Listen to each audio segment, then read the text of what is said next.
Hey everyone, let's dive into something again that's been stirring up a ton of conversation lately, Joker, Folie à Deux. The movie had its big premiere on September 4, 2024, at the 81st Venice International Film Festival, where it was even part of the main competition. Sounds promising, right? But here's the twist, despite all the hype, as soon as it hit theaters, it was already being called the biggest box office flop of the year. Now, I gotta say, this really bums me out. Like, seriously. I feel like this movie is being massively overlooked and misunderstood. Just like the first Joker movie, it's not just about some guy in clown makeup causing chaos. It dives deep into a ton of social issues, and these are explored in such a raw, layered way through its characters and storylines. Let's break it down. First up, we've got the return of Arthur Fleck's personal journey, shining a spotlight on mental illness. The film doesn't shy away from exposing how institutions fail people like Arthur, and how society's indifference toward mental health can lead to some seriously dark consequences. It forces us to ask tough questions. Is Arthur, aka the Joker, just sick, or is he consciously choosing to do what he does? This duality becomes a powerful metaphor for identity, personal responsibility, and how social pressures can shape someone's actions. Then there's the relationship between Arthur and Harleen Quinzel, played by none other than Lady Gaga.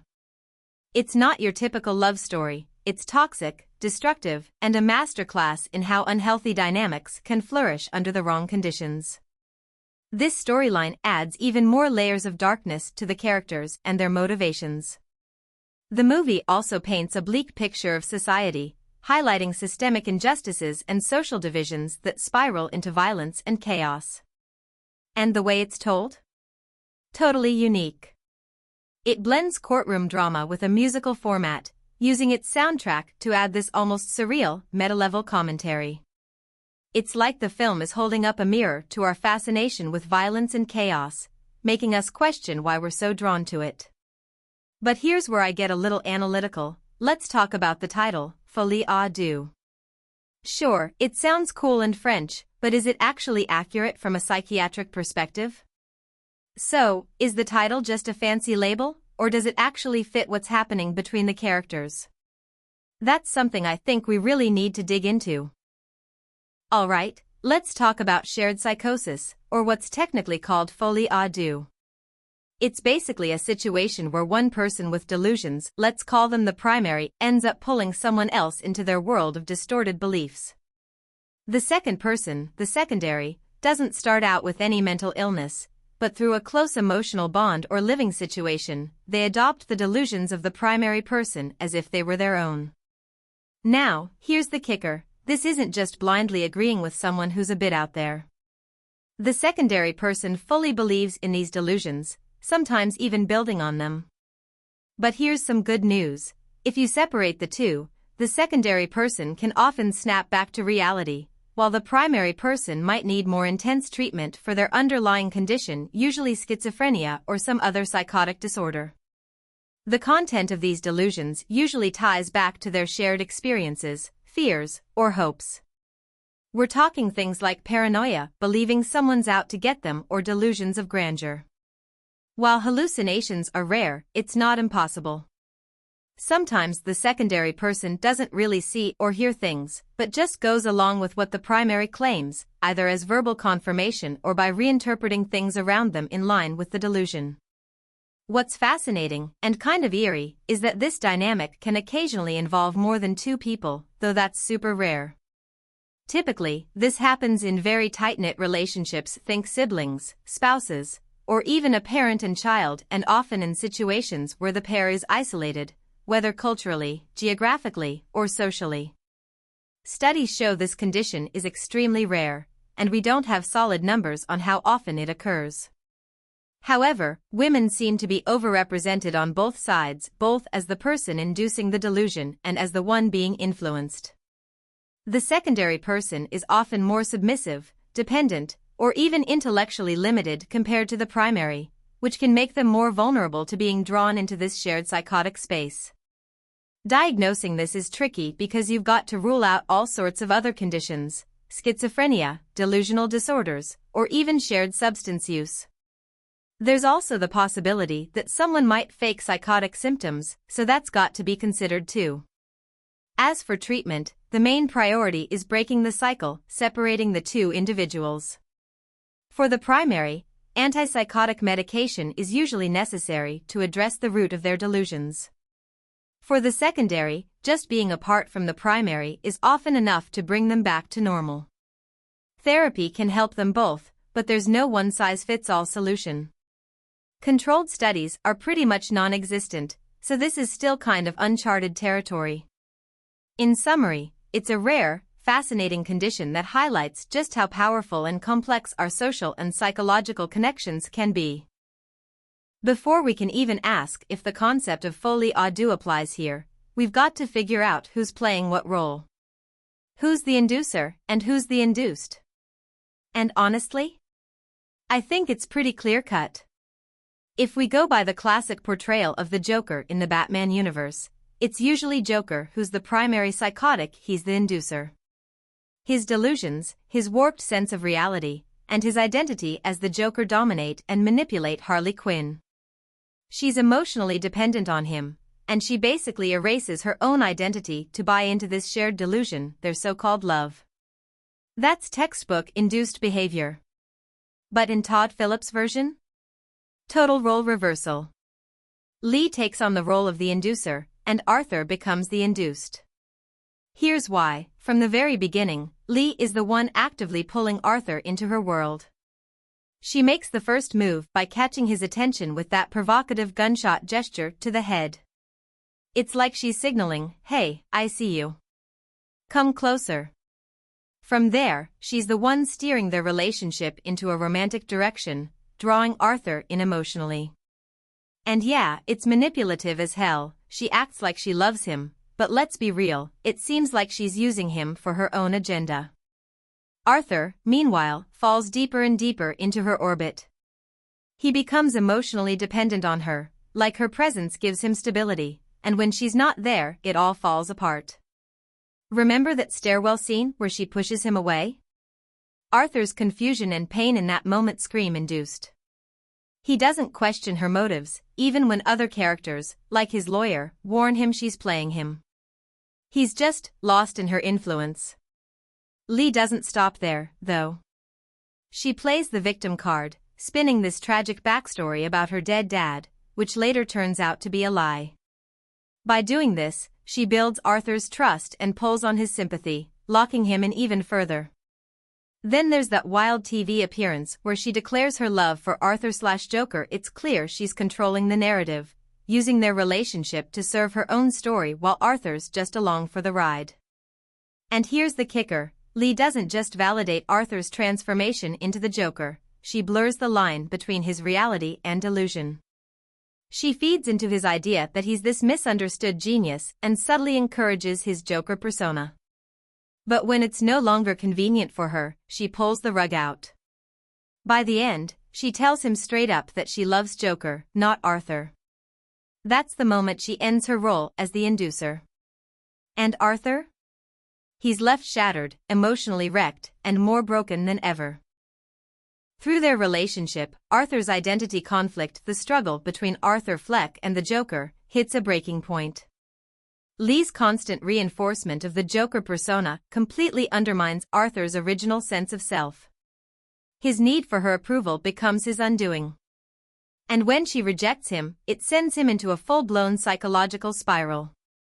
In short, Lee is the puppet master here, and Arthur's the puppet.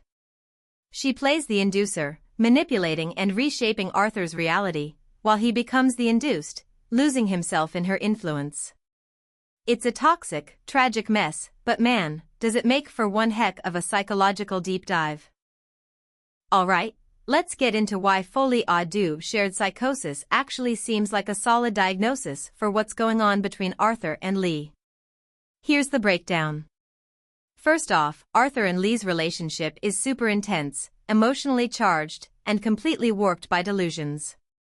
They don't just exist in the same world, they're building a new one together, where reality is shaped by their shared psychotic ideas. And Lee? She's not just along for the ride, she starts to identify with Arthur's Joker persona, either taking on or amplifying his delusions. That's classic Folie à deux behavior. Then there's the setting, Arkham Asylum. They're trapped in this hyper-isolated environment, completely cut off from the outside world. It's the perfect breeding ground for their shared madness. In a space like that, where it's just the two of them against the rest of reality, their delusions don't just survive, they thrive. It's a feedback loop of psychosis. Now let's talk about the nature of their delusions, which revolve around grandeur. Arthur, aka the Joker, sees himself as both a victim and a revolutionary figure. He's the misunderstood genius who's here to shake up the system. And Lee? She's right there, cheering him on, idealizing him, and reinforcing his inflated sense of self. It's like they're both feeding off each other's distorted sense of reality. Here's where it gets even more interesting. When Lee ultimately turns away from Arthur, his mental state nosedives. This tells us that their relationship wasn't just about connection, it was the glue holding their delusions together. Once that's gone, Arthur's grasp on reality, or whatever version of it he was clinging to, completely unravels. The mutual reinforcement of their psychosis was critical to keeping it alive. What really makes this diagnosis fit is the bigger picture. Their relationship isn't just about the delusions, it's shaped by a mix of personal trauma, severe mental instability, and extreme social isolation. All of these factors line up perfectly with the multifaceted causes of folie à deux. Okay, folks, let's flip the script and dive into why the diagnosis of folie à deux might not actually fit Arthur and Lee's dynamic. Here's the breakdown of the major counterarguments. First up, Arthur and Lee both show clear signs of independent psychopathology. Lee doesn't just stumble into Arthur's world, she actively seeks him out. That's a huge red flag because it suggests she has her own motives and isn't just being induced into his delusions. In fact, her actions seem calculated and strategic, like she's manipulating Arthur for her own gain. That doesn't scream passively influenced to me. Even though their relationship is intense, it's far from harmonious. Throughout the movie, we see repeated conflicts and power struggles. A prime example? When Lee leaves the courtroom, she straight up tells Arthur she loves Joker and not Arthur. That's a deliberate move to distance herself from him, which runs counter to the whole idea of mutual reinforcement that's key in folie à deux. And here's another thing, after they part ways, Lee doesn't snap back to reality like you'd expect from someone who was induced. Instead, her behavior stays manipulative and delusional. It's not like she suddenly goes, "Oh wow, what was I thinking?" Nope, she's still on her own path, doing her own thing, and it's as chaotic as ever. What about their so-called shared delusions? Honestly, they don't seem entirely delusional, in the strictest sense. A lot of their ideas could just as easily be explained by their environment, Arkham Asylum, the media frenzy, and their isolation from the real world. It's like their surroundings amplify their behavior rather than them feeding off each other's psychosis. Also, let's not forget Lee's role as an active manipulator. She's not just tagging along with Arthur's delusions, she's out there, making moves, like when she takes the spotlight on the TV show. That's not the behavior of someone who's dependent or submissive, which is what we'd expect from an induced partner. Finally, Arthur and Lee's mental states don't really align with a shared psychosis diagnosis. Arthur's struggles lean more towards schizophrenia or schizoaffective disorder, while Lee shows traits that are more narcissistic or antisocial. These are parallel issues, not one influencing the other. And let's talk about the movie itself. It blurs the line between what's real and what's not. Those musical numbers and surreal moments?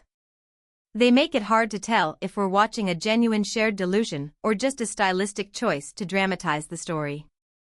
So, while the folie à deux theory is definitely interesting, there's a lot here that doesn't quite add up. Alright, folks, let's break down why this film hits hard with its themes, but maybe stumbles a bit when it comes to its title. This movie dives deep into some seriously relevant and layered topics, tackling psychological, social, and societal issues in a way that really sticks with you. Arthur's struggle with his identity, his traumatic past, and the twisted, manipulative dynamic between him and Lee, it's all intense, complex, and brilliantly portrayed.